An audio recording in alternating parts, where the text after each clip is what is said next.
in the sun had darkened his complexion from light brown to something that verged on purple. He was as beautiful as the boat he lay on, and she was no hag. Her hull was bone white, her deck as smooth as good bourbon. She had been the jewel of the Hudson ever since the night he stole her from the East Side docks and christened her in my honor, the Misery Queen. I trailed my fingers across his gut. He hated being tickled, and so I did it every chance I got. "Our pet is missing. You're not concerned?" "Birds go. They come back or they don't. For all we know, she winters in New Orleans." I opened the bench where we stashed tangled rope and canvas. I shoved the mess aside and tried to hide my irritation when I didn't find what I required. "Where is my bag?" "What bag?" "The sack where I keep my lockpicks and notes and all the other junk that goes into my work. Where's it gone?" "In the cabin, under the bunk. You weren't using it, so I put it away." "I see." He stood, leaving a gleaming patch of sweat on the bench. He smelled more powerfully of river than the Hudson itself. The closer he got, the easier it was to forget I was annoyed.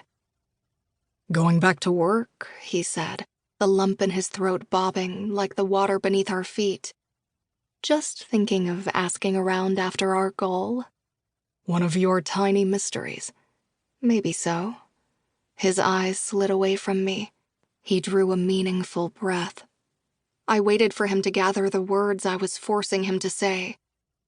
"I was dreaming of flying," he said. "A year ago, more." "I recall." "Swooping around the skyscrapers up in Midtown, scaring the hell out of the working stiffs. I had these massive white wings." "Sounds lovely." "It was, and you shook me awake, you monster, tears in your eyes, and told me you were swearing off honest work. 'I'm going to pieces,' you said. 'I need a good long break. No mysteries, tiny or otherwise.' You made me promise to hold you to it." I had. For more than a year now, he had helped me resist temptation. When the coasters began disappearing from the saloons, I did not wonder where they'd gone. When scratching sounds were heard underneath the boardwalk, I fought the urge to cut a hole in the wood and see what they were. I'd refused all requests to go hunting for lost wallets, watches, brooches, bracelets, and fiancés. Curiosity had nearly gotten me killed too many times. I was learning to resist its call. But when Grover Hartley disappeared, the little voice in my head screamed "Why?" louder than it had in a long time. A dizzying sickness welled up in me. I was on a precipice, unable to decide which way to fall. There was no harm, I hoped, in letting him make my choice. "Go ahead, then. Hold me to it."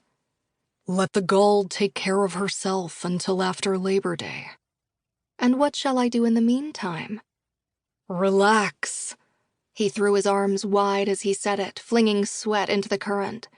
Upon his shoulders sat the boardwalk, the city, and the sky. It seemed impossible that anyone could want more than that. "Enjoy our happy retirement." "We're too young to retire." "Pre-tirement, then. We've earned it." He was close enough for my eyes to trace every crack in his full lips. I slid my hand up his back and pulled him to me, kissing him until his knees buckled and we sank to the deck. Relax. There was nothing harder for me to do. But for him, for us, I would try. I threaded my fingers around his. Light, dark, light, dark, light, dark. No matter how much sun he got, I grew ever more pale. I squeezed his hand until it hurt us both. "I'll give it till Labor Day," I said. "I don't want this to end." "It doesn't have to. The water's not going anywhere, and neither am I."